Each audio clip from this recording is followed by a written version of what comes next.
بہار اردو تیسرا حصہ اردو پڑھنا سیکھیں۔ پیغمبر اسلام کی باتیں۔ پیارے رسول کی باتیں بھی بڑی پیاری ہیں۔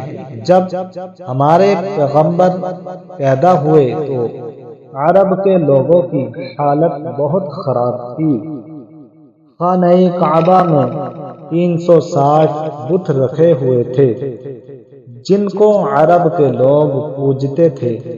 لڑکیوں کو زندہ دفن کر دیتے، شراب پیتے، چوری کرتے، آپس میں لڑائی جھگڑا کرتے، ایک دوسرے کو نقصان پہنچاتے۔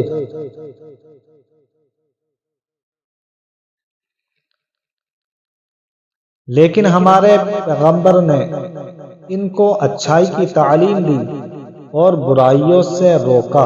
ایک اللہ کی عبادت، نماز، روزہ، حج، زکوٰۃ، آپس میں میل و محبت کرنا سکھایا۔ جو لوگ آپ پر ایمان لائے وہ مسلمان کہلائے، لیکن بہت سے لوگ انکار کرتے رہے۔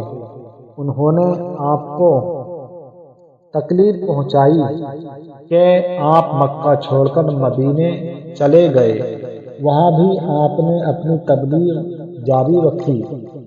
ہمارے رسول میں بڑی سادگی تھی۔ کالی کملی اوڑھتے، بوریا یا ٹوٹی چٹائی پر بیٹھ جاتے، اپنے ہاتھوں سے اپنے کرتے میں پیوند لگا لیتے، یعنی جو پھٹا ہوتا اسے سی لیتے، بچوں سے پیار و محبت کرتے، خود نہ کھاتے دوسروں کو کھلاتے، مسلمان کو دوزخ، جنت، صراط، قبر، منکر نکیر اور قیامت کی باتیں بتاتے۔ بہت سے لوگ رسول خدا صلی اللہ تعالی علیہ وآلہ وسلم سے ڈھکی چھپی باتیں سن کر آپ پر ایمان لاتے، جسے ہمارے دین میں علم غیب کہتے ہیں۔ اللہ تعالی نے اپنے رسول کو غیب کی باتیں بتائیں۔ آپ نے دنیا میں کسی سے تعلیم حاصل نہیں کی، اس لیے آپ کو امی کہا جاتا ہے، یعنی اللہ تعالی نے علم غیب عطا کیا۔ تو ہمارے نبی کو جو علم غیب ہے وہ عطائی ہے اور اللہ کا ذاتی ہے، اپنا ہے، تو یہ عطائی ہے ہمارے نبی پر۔ لوگ اس علم غیب پر بھی اعتراض کرتے ہیں۔ ہمارے نبی نے اسلام کی خاطر بڑی بڑی مصیبتیں اٹھائیں۔ ابو جہل اور اس کے ساتھی آپ کو دکھ پہنچاتے، لیکن آپ ہمیشہ صبر اور شکر سے کام لیتے۔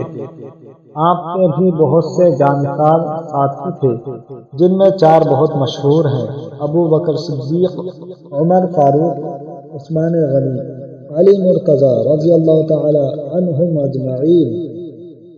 نمبر 1، رسول اللہ صلی اللہ علیہ وسلم نے مکہ کیوں چھوڑا؟ یعنی مکہ شریف اس لیے چھوڑا کہ کافروں نے آپ کو ستانا شروع کر دیا تھا، پریشان کیا کرتے تھے، تو اس لیے آپ صلی اللہ تعالی علیہ وسلم مکہ چھوڑ کر مدینے میں آ گئے۔ آپ کو بہت تکلیف پریشانی کرتے تھے لوگ مکہ کے۔ نمبر 2، اسلام سے پہلے عرب کی کیا حالت تھی؟ یعنی اسلام سے پہلے عرب کی یہ حالت تھی کہ لڑکیوں کو زندہ دفن کر دیتے، شراب پیتے، چوری کرتے، آپس میں لڑتے جھگڑتے اور بتوں کی پوجا کرتے۔ نمبر 3، آپ کے مشہور ساتھیوں کے نام بتاؤ۔ ہمارے نبی کے 4 ساتھی مشہور جو ہیں: حضرت ابو بکر صدیق، عمر فاروق اعظم، عثمان غنی، علی مرتضی رضی اللہ تعالی عنہم اجمعین۔ نمبر 4، لوگ رسول خدا صلی اللہ علیہ وسلم سے اس قسم کی باتیں سن کر ایمان لاتے، یعنی ہمارے نبی صلی اللہ علیہ وسلم دوزخ، صراط کی باتیں بتاتے اور جنت کی بات بتاتے۔ لوگ ان باتوں کو سن کر ہمارے نبی پر ایمان لے آتے، ہمارے نبی سچی بات کا حکم دیتے، برائی سے روکتے۔ بہار اردو تیسرا حصہ اردو پڑھنا سیکھیں، سبق نمبر 3۔